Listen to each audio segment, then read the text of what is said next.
Music ಮೈಲರಿ ಅವರಿಗೆ ಹುಚ್ಚು ಅಭಿಮಾನಿಗಳಿದ್ದಾರೆ. ಎಷ್ಟರ ಮಟ್ಟಿಗೆ ಅಂದ್ರೆ ಹಾಲಿನ ಅಭಿಷೇಕವನ್ನೇ ಮ್ಯೂಸಿಕ್ ಮೈಲರಿಗೆ ಮತ್ತೆ ಟೀಮ್‌ಗೆ ಮಾಡಿದ್ದಾರೆ ಜನರು, ವೀಕ್ಷಕರು. ಅಲ್ಲಿ ಬಂದಂತ ಏನಿದ್ದಾರೆ ರಸಮಂಜರಿ ಕಾರ್ಯಕ್ರಮ ನೋಡಕ್ಕೆ ಬಂದಂತ ಜನರು, ಅಭಿಮಾನಿಗಳು. ಸೊ ಆದ್ರೆ ಇದು ಸರಿ ಕಾಣ್ತಾ ಇಲ್ಲ. ಜನರು ಕೂಡ ಇದನ್ನೆಲ್ಲ ನೋಡುತ್ತಾ ವಿಡಿಯೋ ಸಹ ವೈರಲ್ ಆಗಿರುವಂತ ಕಾರಣ ಜನರು ಬೈತಿದ್ದಾರೆ. ಮತ್ತೆ ಮನೆಯಲ್ಲೂ ಸಹ ಒಂದ್ ಸ್ವಲ್ಪ ಮುನಿಸಿದ್ರು. ಯಾಕೆಂದ್ರೆ ಕೋರ್ಟ್ ಕೇಸ್ ಇನ್ನ ಸಹ ನಡೀತಾ ಇದೆ.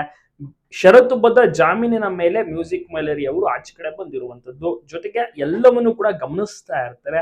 ಮ್ಯೂಸಿಕ್ ಮೈಲರಿ ಅವರು ಈ ರೀತಿ ಹಾಲನ್ನ ವೇಸ್ಟ್ ಆಗಿರ್ಬೋದು, ಬಟ್ ಈ ತರ ಎಲ್ಲ ಎನ್ಕರೇಜ್ ಮಾಡಿದ್ರೆ ಅದು ಸರಿ ಕಾಣೋದಿಲ್ಲ.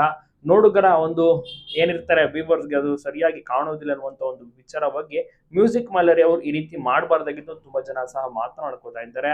ಸೊ ಒಂದು ರಸಮಂಜರಿ ಕಾರ್ಯಕ್ರಮ ಅಂತ ಬಂದ್ರೆ ಮಾಮೂಲಿ ಹಾಡಿರ್ಬೇಕು, ಕುಣಿತಾ ಇರಬೇಕು. ಬಟ್ ಈ ರೀತಿ ಹಾಲಿನ ಅಭಿಷೇಕ ಮಾಡೋದು, ಹಾಲನ್ನ ವೇಸ್ಟ್ ಮಾಡೋದಾಗಿರ್ಬೋದು. ಮುಂಚೆ ಎಲ್ಲ ಮ್ಯೂಸಿಕ್ ಮೈಲರಿ ಬಂದ್ರೆ ಸಾಕು ಹೂವಿನ ಹಾರವನ್ನೇ ಸುರಿಸ್ಬಿಡೋರು. ಅಂದ್ರೆ ಹೂಗಳನ್ನ ಹಾಕೋರು ಅವ್ರ ತಲೆ ಮೇಲೆಲ್ಲ. ಸೊ ಅದು ಕೂಡ ವೇಸ್ಟ್ ಆಗುವಂತದ್ದು. ಸೊ ಈ ರೀತಿ ಎಲ್ಲ ಮಾಡ್ತಾ ಇರ್ತಾರೆ. ಮ್ಯೂಸಿಕ್ ಮೈಲರಿ ಒಳ್ಳೆ ಗಾಯಕ, ಅದರಲ್ಲಿ ಡೌಟೇ ಇಲ್ಲ. ಇವರನ್ನ ಜನರು ತುಂಬಾನೇ ಪ್ರೀತಿ ಕೊಟ್ಟು ಇಷ್ಟ ಪಡ್ತಾರೆ. ವಾಪಸ್ ಇವರು ಆಚೆ ಕಡೆ ಬಂದಿದ್ದು ಮತ್ತೆ ಕಾರ್ಯಕ್ರಮವನ್ನ ಸ್ಟಾರ್ಟ್ ಮಾಡಿದ್ದು ಜನರಿಗಂತೂ ಸಿಕ್ಕಾಪಟ್ಟೆ ಖುಷಿ ಆಯ್ತು. ಎಲ್ರು ಕೂಡ ಎಂಜಾಯ್ ಮಾಡ್ತಿದ್ದಾರೆ. ಪ್ರತಿ ಊರಿನಲ್ಲೂ ಸಹ ಹೋಗಿ ಹಾಡನ್ನ ಸಹ ಆಡ್ತಾ ಇದ್ದಾರೆ ಮೈಲರಿ.